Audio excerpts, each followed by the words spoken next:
Hello everybody, I'm HackleBeast, and this is Gambit Cup Week 18? I want to say 18. Match between GT and Reps.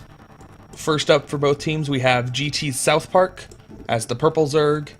We have Reps' DeWalt as the green Protoss. So let's type those in. South Park as purple, and DeWalt as green. Is that how we capitalize them? Nope. Capital P. Aw, man. You people with your capitalizations of your names. Okay. So, PVZ on Gladiator. Now, these two guys are two of the better foreigners out there. South Park, one of many strong Polish Zergs, but certainly not a slouch in his own. Tends to be a bit more aggressive than other Zergs. We'll see if that's factored into this play. You see that a lot more in his other two matchups, though. Really aggressive ZVZ, really aggressive ZVT. ZVP still aggressive to some extent. And as we can see, he's going for 9 pool speed. Just start off that aggression early. On the other side, we have DeWalt, who is a pretty standard play out of a Russian Protoss player. It's rather by the book, but he's been doing rather well as of recently. Has had some very nice games during ISL.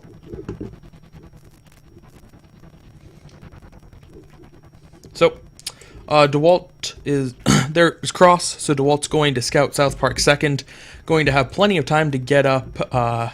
You should be able to get up enough cannons to defend against the 9 pool speed. And, yep, he should be sending a probe soon. Ah, he already has one there. There we go. Yeah. Gladiator's a nice, easy map to wall on. So cannon there, then either a cannon up there or a cannon down here. It's going to make that run by pretty difficult. This is tight. Then a gateway on top of here is tight. If the 6 lings don't go initially. Helicopter? Huh.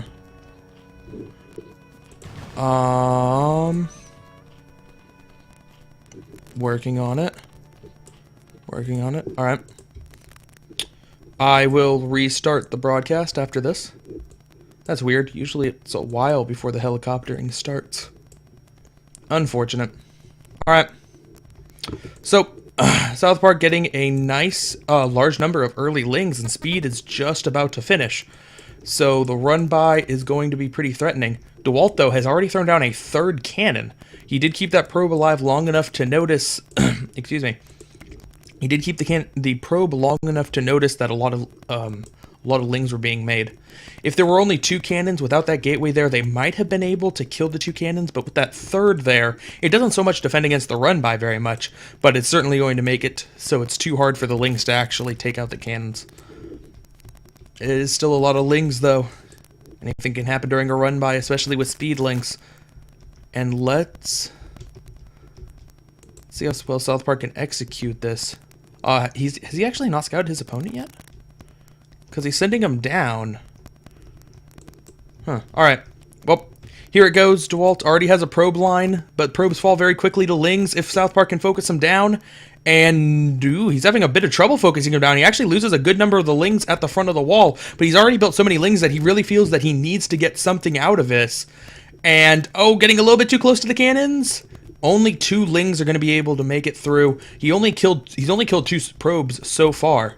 So, it's going to take a lot of work out of these 2 to get, to make it worth it. Now, the advantage he does have is that DeWalt delayed his gateway a lot. He built 3 cannons and a Nexus before the gateway. So, it's going to be at least a little while before that Zealot finally makes its way down here. But these lings do not have a whole lot of time. Well, 2 gas probes down so far, bringing the kill up to 4. And, ooh, nice probe micro by DeWalt. Now that there's only 1 ling, the threat is greatly minimized. Although DeWalt's not actually dealing with it. Ah, there we go. Zealous coming in, and now he really doesn't need to do much else. It's going to be able to get one final kill. South Park getting a few more lings. Is he actually going to go? He is going to go for another run by. South Park being very aggressive this game. This time there's not a probe wall, so the Zerglings are going to have a lot easier time getting through. But because he brought fewer, he only got 3 in. But let's see how many kills 3 lings can get. DeWalt throwing down a 4th cannon now. This one going to be in the mineral line. So DeWalt's already invested a lot in these early cannons. And the lings are actually not even going to bother to try to get any more probe kills in the main. And are going to go for probe kills in the natural. Normally hard to do, but because just the way Gladiator's configured, these cannons actually don't quite reach all the way back to the mineral line. And these Zerglings are doing a lot of damage now. That's another, what, 5 probe kills, I want to say?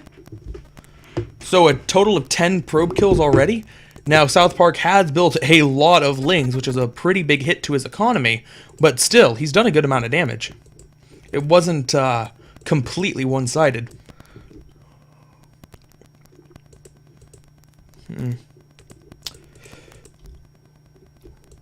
So, now it looks like South Park, he got his 3rd hatchery up, but now is droning behind this. So he should be transitioning into more standard play.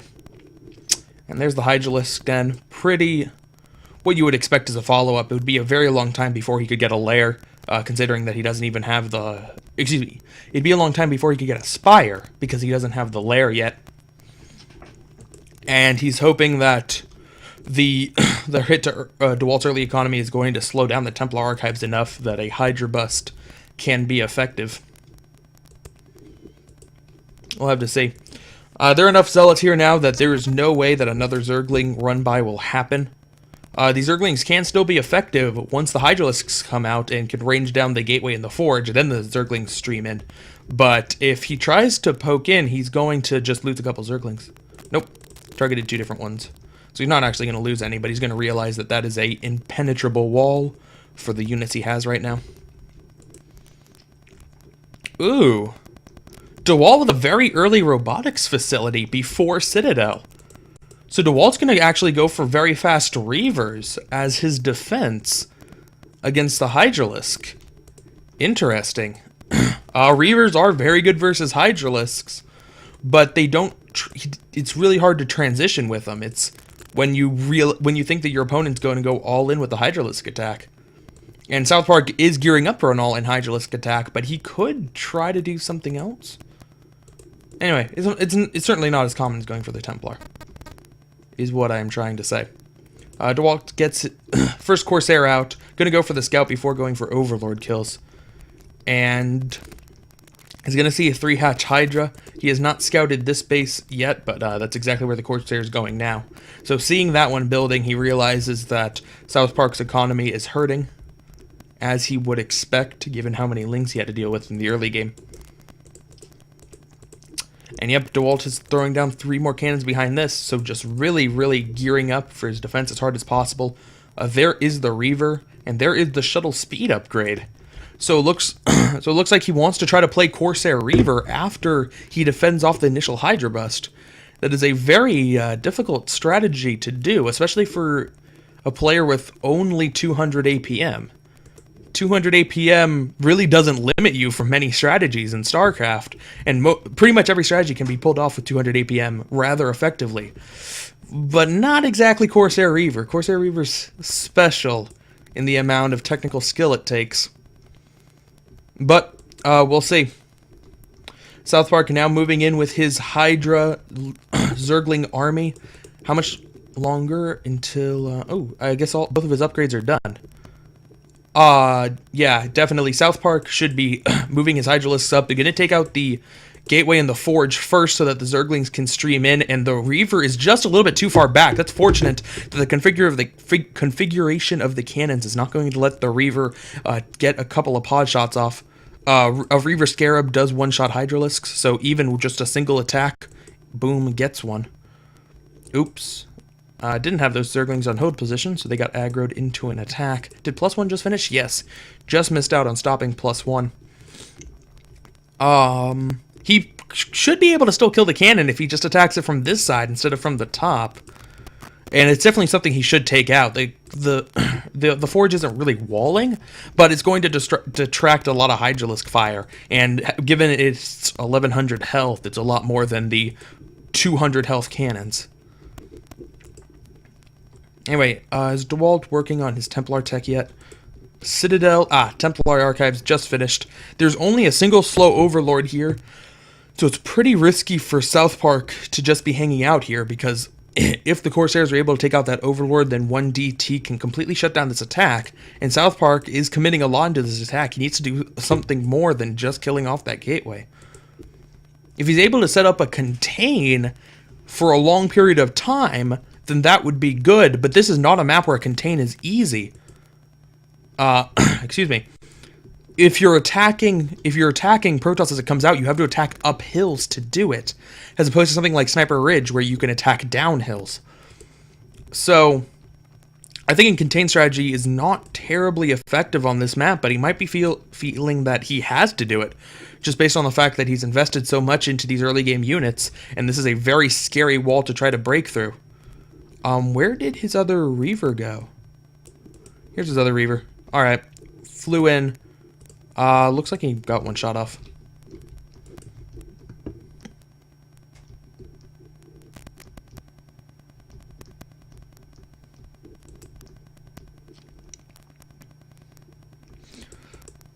So, South Park doing a good job of not going, excuse me.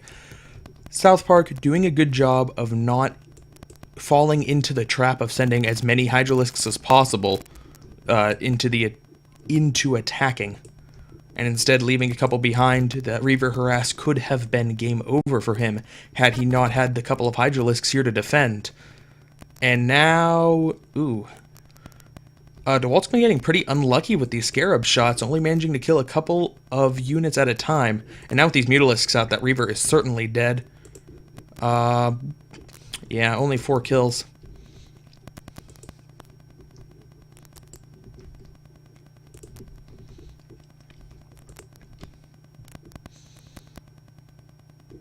Alright. Well, DeWalt's starting to dig his way out, but he doesn't have a huge army. Just a few zealots, a few goons, and then some very high-cost units. So I'm not sure why he's already destroying his cannons. I think he could wait a bit longer to do so. Ooh, accidentally put that pile in there.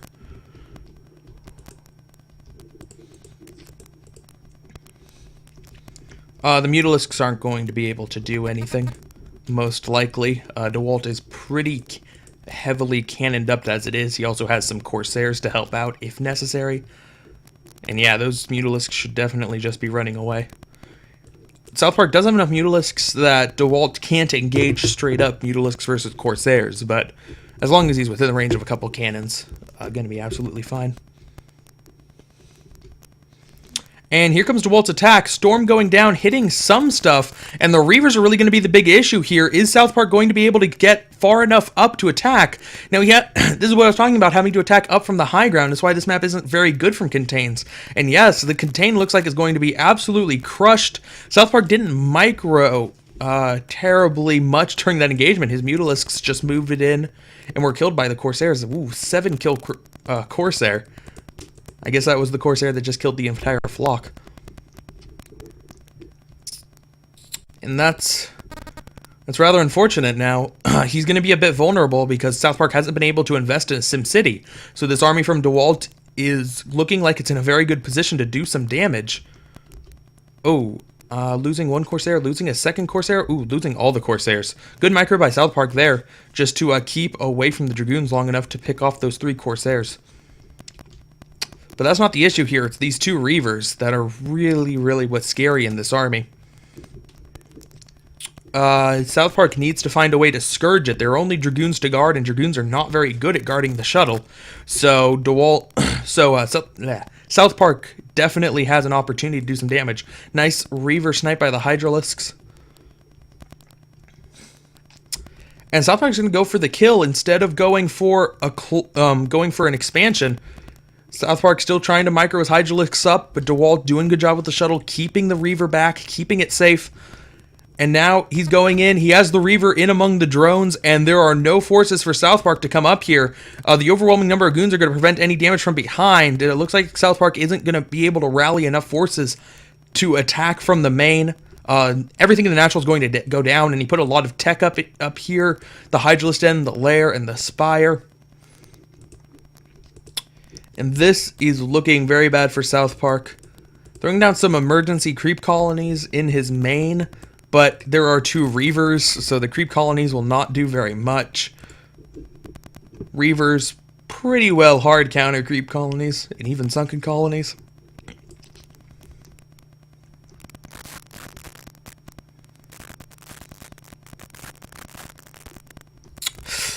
So, excuse me, DeWalt moving down. Taking out one sunken, taking out the next sunken. He's not even using the Reavers in this engagement. He does not need to. Without a SimCity, sunken colonies are actually not very good. And it looks like he's going to lose everything here. Yeah. His main's going to go down. He doesn't have a whole lot outside of his main. Just 3 hatcheries and a Hydralisk Den. And GG from South Park. DeWalt takes game 1.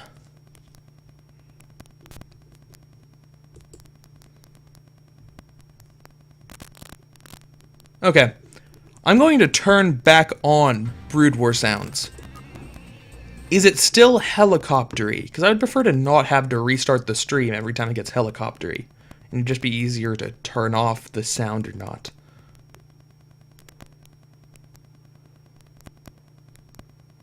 So,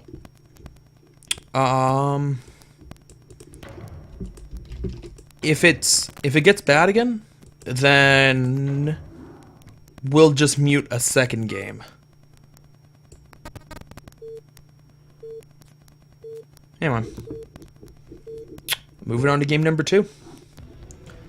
DeWalt will stay out. I think I should turn down the sound a little bit, though. DeWalt will stay out. He is the white Protoss. And on the right side, we have GT's Semi as the brown Protoss. Semi, coming out of retirement recently.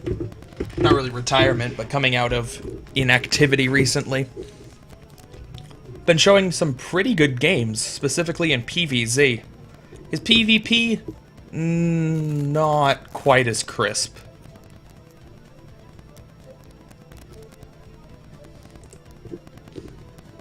So, we'll see what he's able to do. The map is Jade, so it is yet again a reverse ramp map. Reverse ramp map's very important in the PvP matchup because an early goon advantage becomes insurmountable if the goons are at the top of the high ground.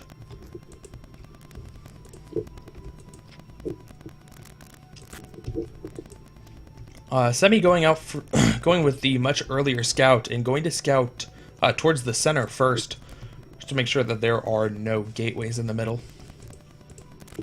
I'm not sure if this is a map you can put gateways in the middle. Most of the new maps you can't build stuff in the middle. But whatever.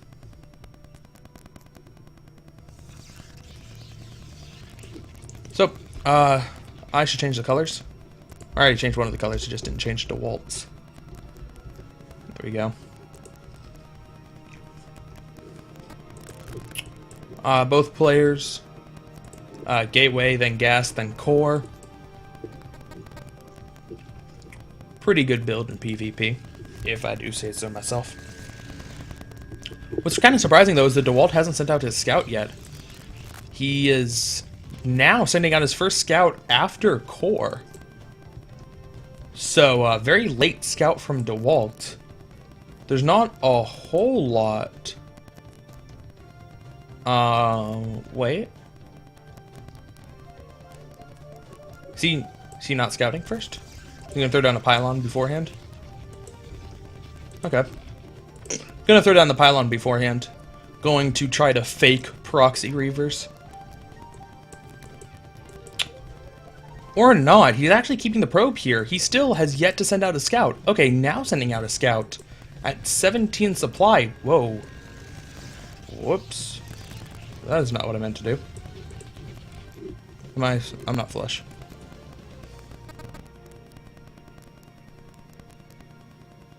There we go. Now we're good. Anyway, DeWalt's gonna scout cross, and I think that's just based off of the timing that Semi sent his first probe. Because he sent it to the middle and then down, it took the same amount of time as if somebody had scouted cross first.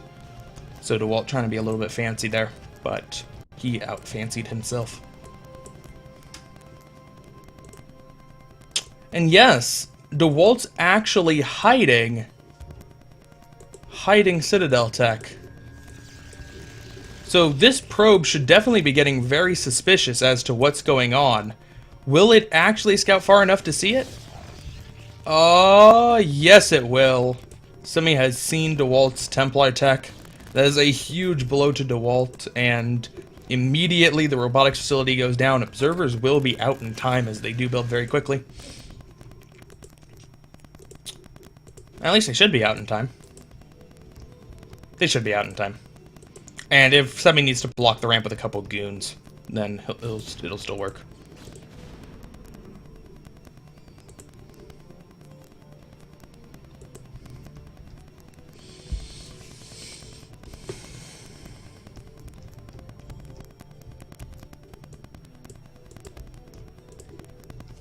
So, first DT out for DeWalt. So he went for DTs as fast as possible, and is following up with the Nexus, which is a little bit surprising. Most players like those 2 DTs, one to stay at home if necessary, and one to go and attack, or both of them to go and attack, because 2 DTs can be a lot more effective than one. But nope, went for DTs a little bit faster. And the observatory is about halfway done as the first DT gets out. The DT might actually be able to get there before the observer pops. It's at least going to be pretty close. Semi should have seen the shimmer. Observer started. Observer started and the DT's about halfway across the map. It's going to be able to at least get in. These Dragoons don't completely block. But Semi should have seen the shimmer. He had the probe looking for it, so he should see... No! He's not going to see the shimmer. He's pulling back too late with the goons to try to block the ramp, so the DT's going to get into the base. But the observer pops just in the nick of time and now comes back. How many probe kills is the DT going to be able to get? Not many. None at all, in fact. And he's just going to try to run away. If Semi keeps his eye on the shimmer, he should be able to pick it off. Yep, getting that DT down. And now DeWalt's significantly behind. 42 supply compared to 31. DeWalt does have an expansion. It does have a bunch of cannons. And for him to have any chance at all, those need to survive. But here comes Semi with 7 goons. And 7 goons is looking very strong at this point. With 3 gateways to support compared to DeWalt's only 1. He has a High Templar. Does he have Storm? No, Storm is a little bit of a ways away. And if Semi goes for it now, this could be the end of the game that quick. And it looks like, yes, he's going to move in, pick off that 1 cannon very quickly, then just start to pull back to be able to snipe a lot of these probes. They're a little bit too far forward. His goons already do have range. That's a huge difference. This would be significantly harder if the goons were not ranged. But now he's going to be able to one-shot all the cannons. There's only 1 goon as forces for DeWalt. Storm going down, hitting more probes than it does goons. And that's going to be GG for DeWalt. Semi easily able to take game 1 or game 2.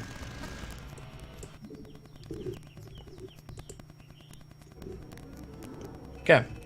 So, nobody complained about sound. Yay. It appears that that solution works.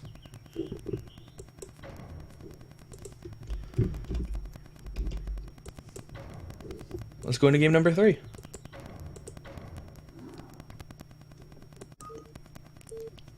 GT excuse me. GT versus Reps, game number 3. In this game, we have GT Semi versus Reps Gotunk. Alright.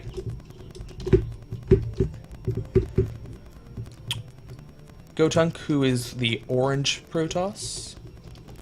Orange Protoss, there we go. versus Semi as the red Protoss. Oh, such good manner by Semi. Semi has already qualified for ISL. He qualified in the second one, I believe it was. And Gotunk, this will be his first attempt in number 4.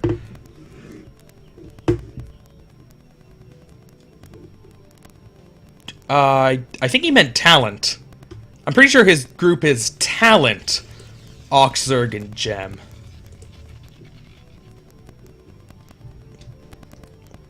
But Target's good too, I guess. Anyway.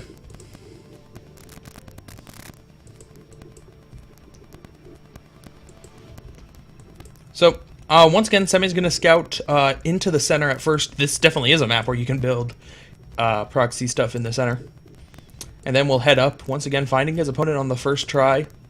Will Gotunk do anything special? No. Although he is scouting out much sooner than DeWalt did. And he sees the probe coming. Nope, gonna scout in the wrong direction.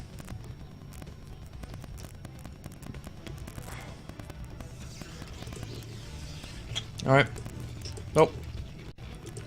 Both players going for Assimilator and then Core. Good stuff. Interesting scouting by Gotunk. He moves down here, then backs up to check the center. And then comes around. I wonder if he was slightly put off by Semi's timing. Because Semi's timing with that first probe was slightly different than a normal 8 scout. Anyway. Not gonna make a huge difference. He will find Semi last, though. Checks bottom first and probably going to go cross next.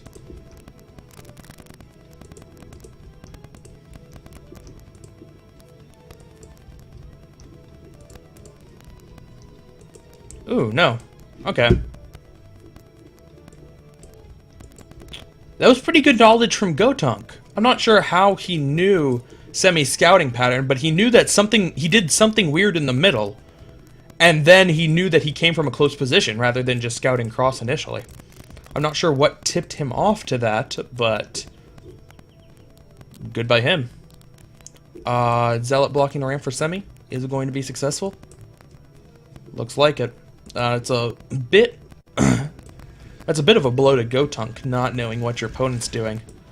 As opposed to Semi, who can see everything and should be able to see it for a while longer, at least until that goon finishes. Maybe even get the probe home.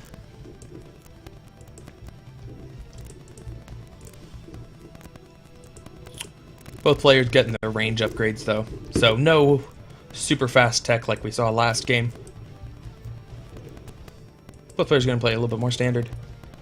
Interesting, Semi actually going to move out with his first Dragoon and try to chase down the probe, and he gets it. Oops. Gotunk, given that Gotunk was not able... given that Gotunk was not able to get into the base, he definitely should not have lost that probe. Just got a little bit off guard when Semi came down the ramp.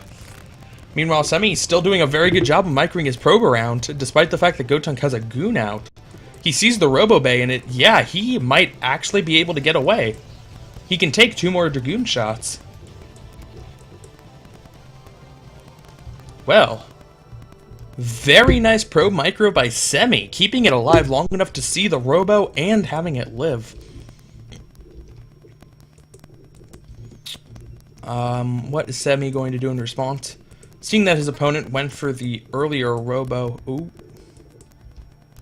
Looks like Gotunk chased the probe out, but didn't quite get far enough to kill it. Seeing that his opponent is going for an early Robo, Semi should know that he's absolutely safe to go for faster Reavers if he wants it, instead of going for that early Obs.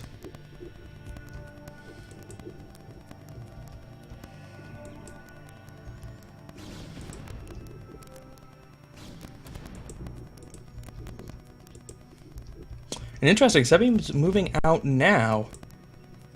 Ooh, getting cute with that probe. He's actually going to slow down that Dragoon from retreating, and it's going to take a couple extra shots.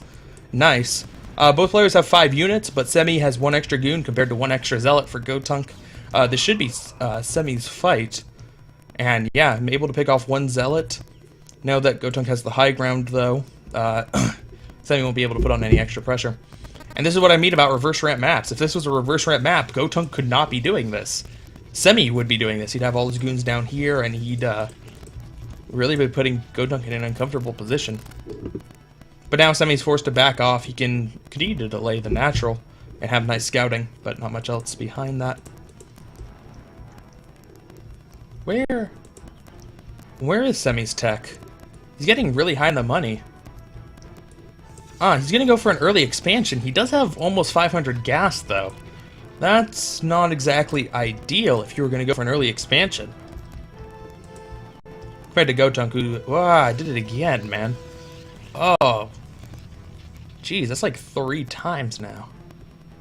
Terrible at this. There we go. Alright. Anyway, compared to Gotunk, who was keeping his money quite low. Getting that fast Reaver. Once the Reaver is out, it should be very easy to break this Semi contained by Semi. Ahaha. A Semi contained by Semi. Man, I like Semi's name because I am a fan of really bad puns. And Semi is a name that just begs for really bad puns. Excuse me. Because not only is Semi like half, but Semi's like a semi-truck. So both of those, just... I don't do them on purpose, they're just gonna happen accidentally, and I love it. Interesting. Is Semi gonna proxy a Reaver?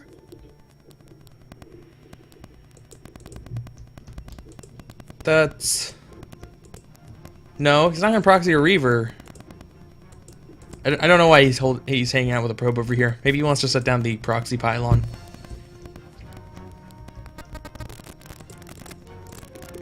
Anyway, Semi's Reaver tech is almost done. So his Reaver's going to be slightly behind Gotunk's. If Gotunk doesn't attack now, then Semi's going to have enough time to get his Reaver over here, making moving down this ramp significantly harder. Still nothing.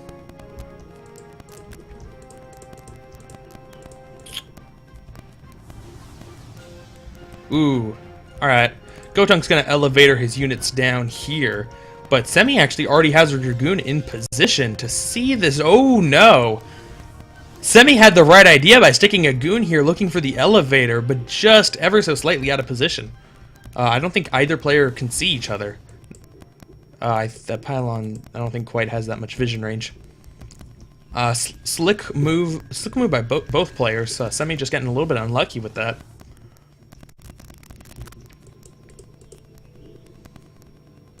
Has Semi brought his Reaver yet? No, his Reaver's walking. Why do you have a walking Reaver? Wait, he really has a walking Reaver and he's not making a shuttle? I don't know why he doesn't have a shuttle. Anyway, Gotunk moving down for the attack. Going to push Semi out pretty easily. He didn't even need his reinforcements. Semi wasn't in the best of arc to defend against the 2 Reavers, so just gonna pull back.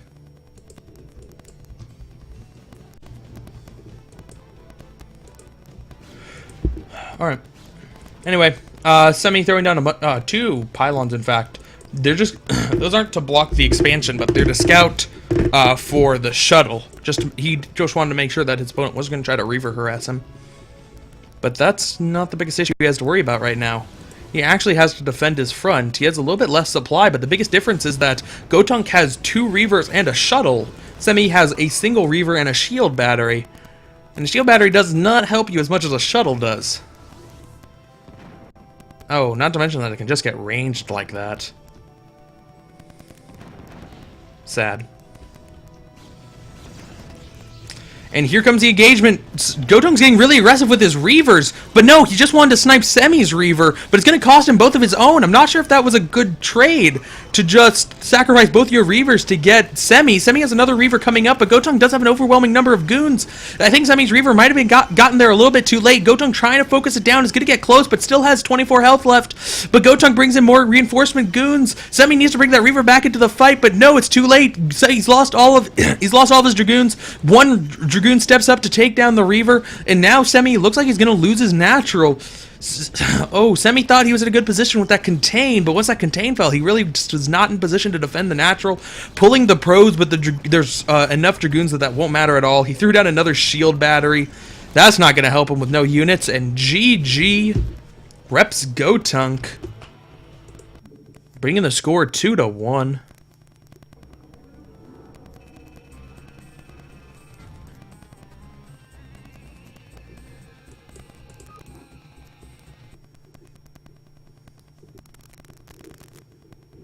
All right. So, game number 4. On chain reaction, apparently.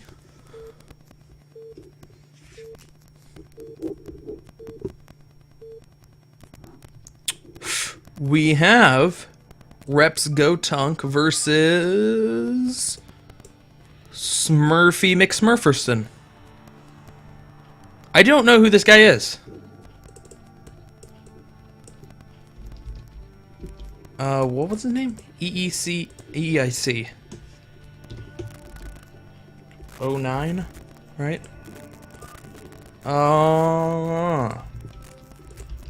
I'm tempted to go look at the Gambit Cup thread to see if that is the name that he has listed.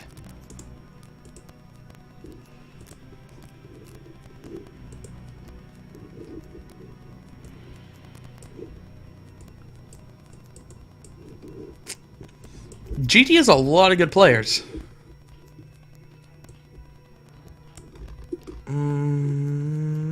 Still checking. There it is. Yeah.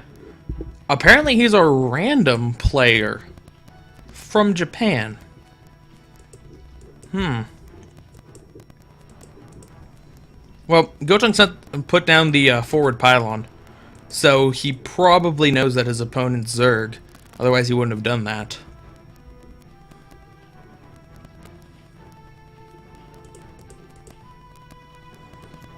Anyway, PVZ on chain reaction. Good stuff, good stuff. Looks like... I keep wanting to call him Eric. Because if that second E was an R, it'd just be Eric. But it's probably nothing like Eric. It's probably something Japanese. Probably has something of great significance in Japanese. And I'm going to completely butcher it. Interestingly, threw down the 12 hatch, but threw it down at the far expansion. Which isn't horribly uncommon in ZVP, but the reason that it's odd is because Gotunk wasn't even trying to block it. He just did it anyway. Gotunk is going to come back to scout it just to make sure that it's there, and it is. A little bit odd.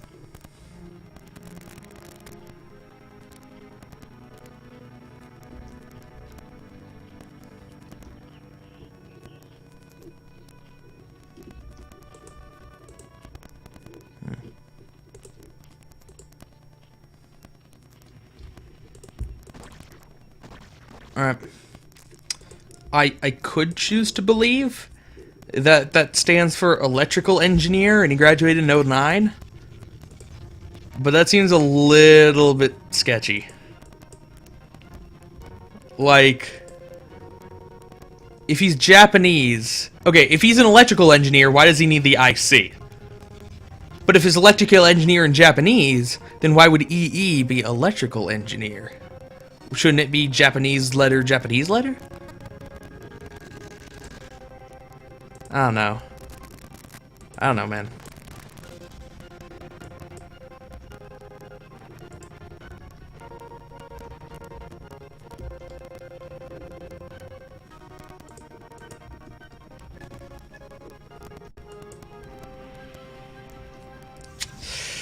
I should probably be focusing more on the game than on what this could possibly represent. Or I could just make up a really funny acronym and say it's that. But he's going for cheese, so that's nice. 3-hatch Hydralisk. And he could not block the probe.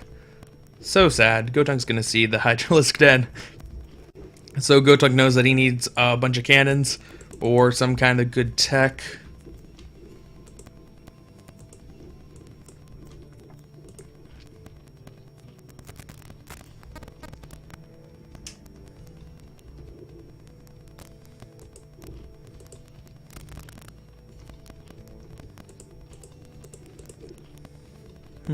Alright, well, we'll see how the Hydralisk bust works. This is kind of a weird map for a Hydralisk bust, because Hydralisk can come from these sides too. They can try to take down these temples, more likely they can just mine these minerals out, then attack up from this direction, or they can attack down from this direction that's not a stacked... Is that stacked Warcube? I can't remember if that's stacked or not, but it's only 700 health, so it's pretty easy to get through even if it's not, even if it is stacked.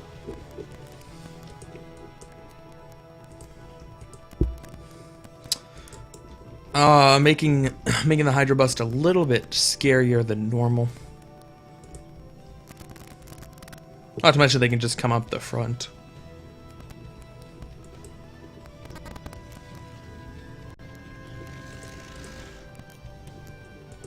Alright. Anyway, Gotunk has speed on the way. Did he get... Ooh. He actually got Citadel before Stargate. I don't see the Stargate, and I like that a lot. Getting that Citadel instead of the Stargate, because you saw your opponent was going for the fast Hydralisks. There was no reason to get... well, there's always a reason to get Corsairs, but not as good of a reason. It would have been harder to use them. So I like that decision a lot from Gotunk. Just skip it, get those faster High Templar. But the first Hydralisks are already here. Not in big enough numbers to deal with Gotunk's earliest units. So Gotunk should be able to actually win this engagement. Unless EIC. Man, I still need to find a way to pronounce that. Unless the Zerg brings in more reinforcements of his own. Gotunk doing a pretty good job of microing back the injured units. This one and this one. This one and this one. That's what I meant to say. But the Gateway and the Forge are going to go down. He didn't put his cannons as close as possible, and that's a little bit of a risk in doing that. It makes it a little bit easier for the Hydralisks to take out your buildings. Throwing down more emergency cannons. How much longer until Templar Archives? Ooh, he just started the Templar Archives. So he has a long way to go before High Templar. He's just going to have to do it with speed lots and cannons. It's possible, but you have to be very, very careful with how you micro them. More and more Hydralisks rallying in, and it looks like the Zerg is not transitioning out of this. He did build a 4th hatchery, but it's just for the purposes of more Hydralisks. Ooh, he did try to mine out the back mineral patch with some drones, but the cannon there was able to shut that down. Very nice move. Excuse me. Very nice move on Gotunk's part, realizing that was a threat in that 250 minerals. Well, really 150 because he had to build a pylon anyway. But the 150 minerals, definitely worth it.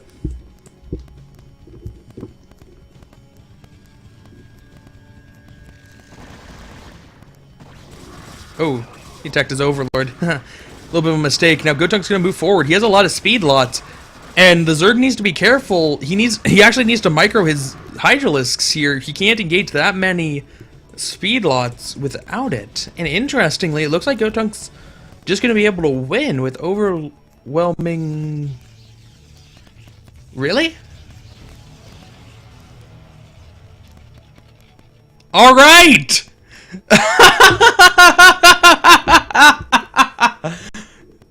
Oh man, that's like the equivalent of just like your opponent does. You're like sword fighting your opponent, and he does a super cool move, and you just go, nope, that's it. Kill myself with a sword.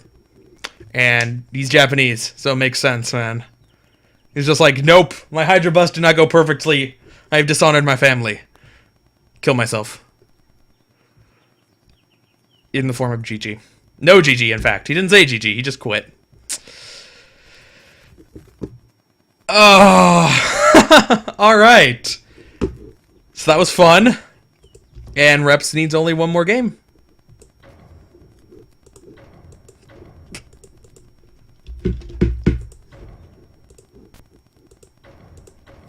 So who will GT send as their final player? They got some good players left. They got Schnitzel, they got True Touch, they got Michael, they got Jumper. Who's it going to be? Who's it going to be? It's going to be Michael. Pretty solid ace, if I do say so myself. As the orange Zerg at the bottom position. Michael, with a nice American-sounding name that I can pronounce. Is that capitalized right? Yes, it is. Oh, no! I haven't been capitalizing Gotunk's name right all along. Because there's a capital N. Curses!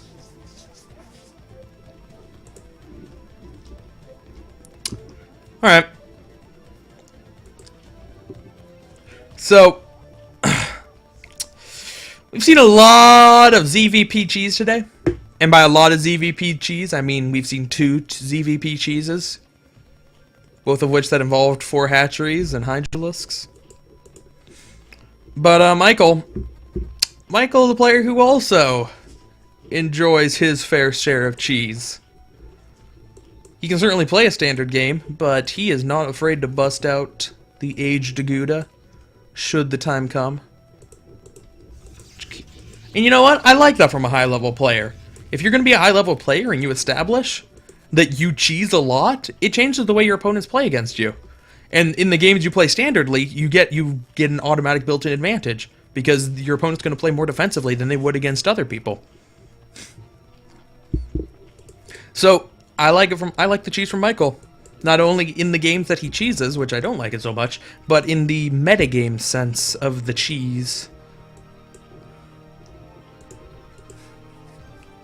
Anyway, Michael with the overpull. And going to go for a fast expansion behind that. Good standard stuff so far. Gochunk, on the other hand, is 2-gating. Ooh. 2-gating versus Zerg. It's like something that I know is possible. And I'm sure somebody has done it successfully before. But it always seems to not work out. From my experience as a caster / player. I mean, it could work. It could work. It certainly has a possibility of working. But man, do I not like it. Anyway, Michael hasn't found his opponent yet, so he's fanning. Actually, he's fanning out his Zerglings as if he's scouting for something. He's not sending some in one direction, some in the other. Kind of interesting. I guess he was just looking for a probe. And he's going to see 1 Zealot. He's going to see 1 Zealot and no Forge FE. So he knows his opponent's 2-gating now. No secrets about that.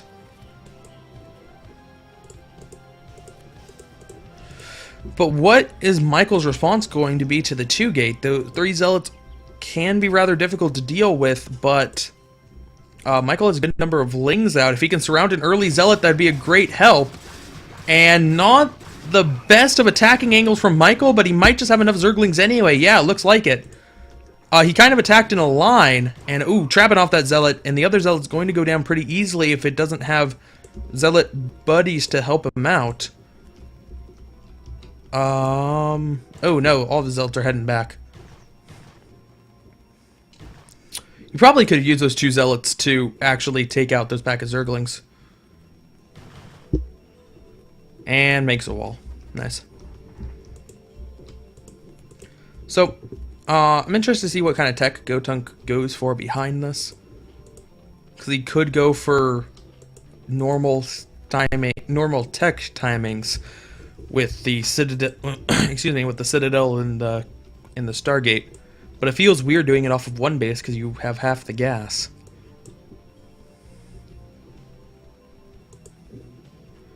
Anyway, Michael panicked slightly by throwing down this hatchery in his, excuse me, throwing out this hatchery at his natural instead of throwing it out at his 3rd. He had sent a drone over here and then decided not to do that. Now he has a Hydralisk Den up, so it looks like This will be the third game where we see Zerg go 3-hatch Hydralisk. But this time, there are no cannons. Cannons, one of the leading causes for 3-hatch Hydralisk busts to not work.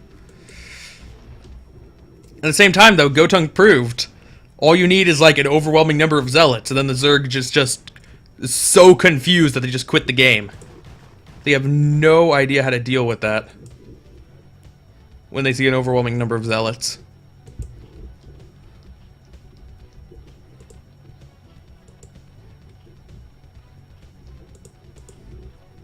Anyway, getting the lair.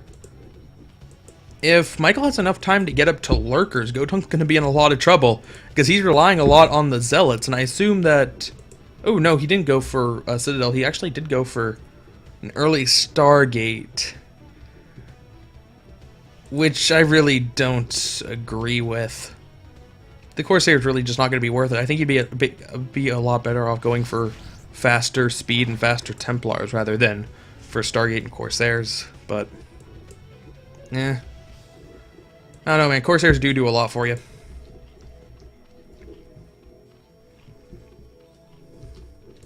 No, he has not gotten Lurker upgrade immediately. I thought that he'd get it as soon as the lair finished, but instead started a Hydralisk Den as soon as it finished. And Michael, not having his Hydralisks in the correct position, he might lose the second Overlord. Little enough.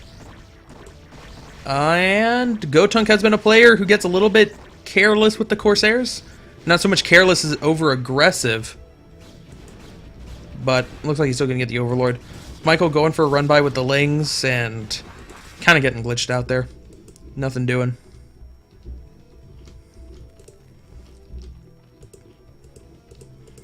Lurker upgrade still not done. So now he has to deal with a whole mess of slow lots and a couple of Dragoons in back. The Sunken Colony hasn't quite finished. Now it's done, but it's not going to be able to get more than a single Dragoon kill before going down because it's so far to the front. The Corsairs still trying to get in there to get some Overlord kills while the Hydralisks are distracted. But because the Zealots can only get in one at a time, this is such a tight Sim City, Protoss really isn't going to be able to do very much. The Corsair really just needs to be killed. But Michael doing the proper thing and worrying about the units in the front, forcing Gotung back. Gotung only with Goons now. Goons are not very good versus Hydralisks without something to tank the damage for them. So they're going to be completely pushed back. The Corsair finally goes down. And Gotung lost all of his initial army, which is kind of the benefit of going 2-gate. He's throwing down a 3rd gateway now. I'm really surprised he hasn't 4th gateway even. I'm surprised he's doing this without the Citadel, unless he's going to go for... yeah, he's going to go for a 4-gate Goon. But 4-gate Goon, even in and of itself, isn't very good until you get Archon support. And he's not going to have Archons for a while because he doesn't even have a Citadel yet. Oh, this is going to be very hard for him to hold off. Michael, there are no cannons here, so Michael can just avoid the Dragoons on the high ground. And if Gotung doesn't engage him, he can easily snipe the Nexus. Gotung actually getting a very nice arc using the Dragoons on that high ground as well. Gonna force Michael back momentarily. Keep in mind though, Gotung has no forge and he has no robo facility. So no detection for a long time, and Michael could get lurkers at any point. That's something to consider. Gotung really doesn't have the gas to afford a good number of observers if he wants to continue to pump goons. That could come back to haunt him later on. But for the moment, he's looking pretty good if he's able to keep this alive. 2-base versus 2-base with a healthy number of goons. There's the forge now. Okay. So he'll be able to throw down some cannons. And is Gotung going to go out again? Looks like he is. Neither of their armies fully engaged, so Michael getting the best of it for a little bit, but then when the rest of Gotung's army gets there, forced to pull back. And now Michael's going to engage once again. Gonna catch Gotunk this time a little bit out of position. Picking off the Zealots, picking off a Dragoon. Trying to pull back, but having a little bit of trouble. Looks like Michael switched into Spire. There it is. And... ooh, the first cannon is not done yet. Oh, the Scourge. Stupid Scourge. Didn't actually attack the Corsair.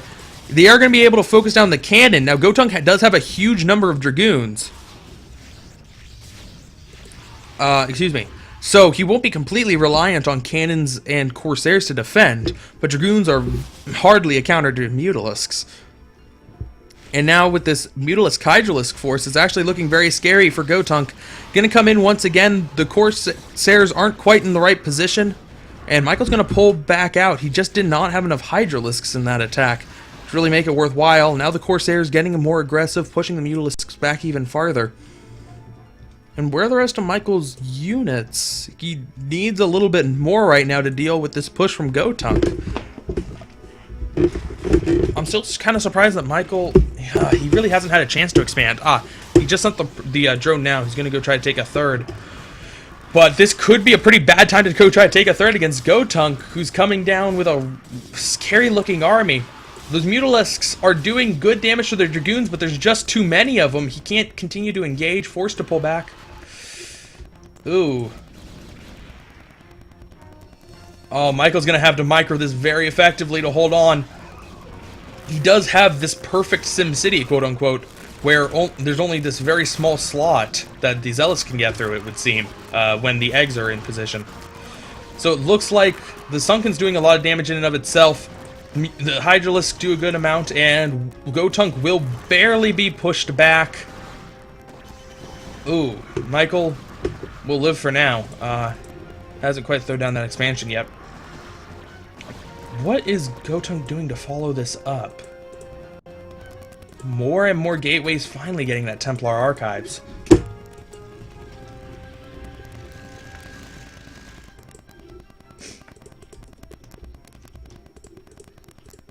Finally, Michael's getting that Lurker upgrade. Alright. So Michael's going to have his Lurkers. I think he would have been a lot better off going for Lurkers instead of the Mutalisks. But hindsight's 20/20. And Gotunk still does not have the Robo facility. He certainly has time to get one down, but he's working with a funky build to begin with, and I'm not sure that's what he's thinking about.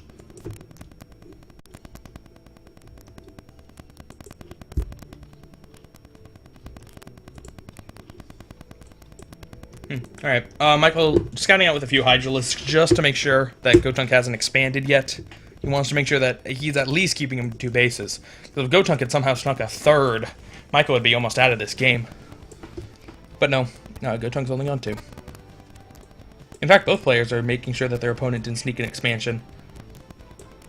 Gotunk hasn't quite sent a unit down here yet, but is scouting the right side of the map. First few Lurkers are almost done. There we go. Finally a Robo facility. And a Dark Templar out for Gotunk. Michael does not have Overlord speed, but Gotunk already has thrown away all of his... excuse me. Has already thrown away all of his Corsairs, is what I'm trying to say. So, he does have a lot of Dragoons, though. They might be able to snipe some Overlords. Hold Lurkers in the middle of the map.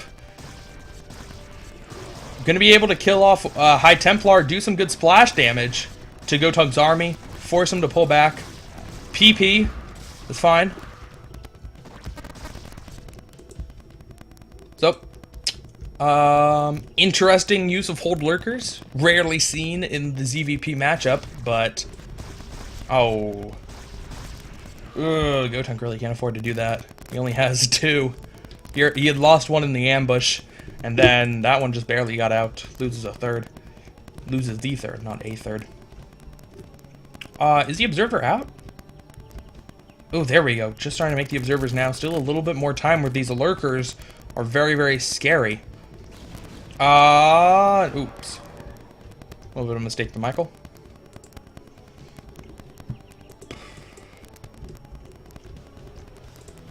Michael's still working with a very low supply in this game. He does have his units spread out, but one good storm could be the end for him. At the same time, though, Gotunk only has a single High Templar, so it's going to be pretty hard to land that perfect storm. Is the Observer out yet? Doesn't appear to be so. Not quite supply blocking Michael. Good number of lurkers.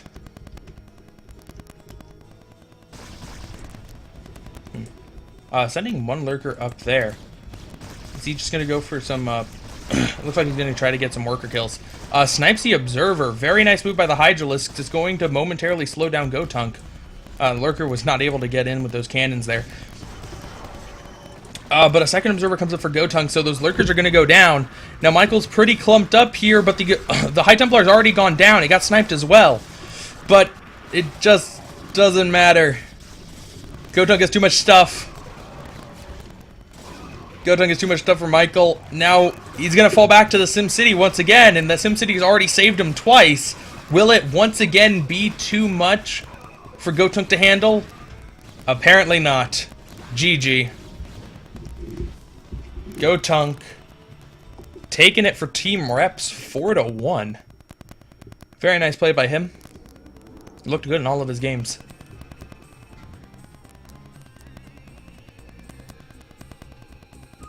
All right.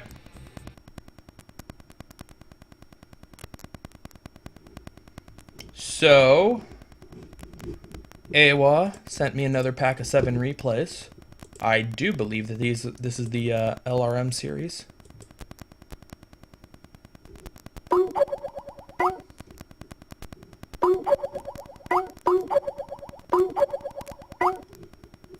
All right. Just gotta put them into the folder and then we can go.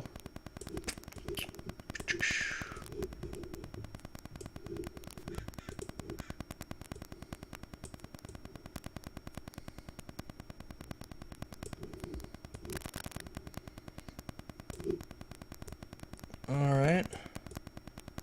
Get this all squared away once again. And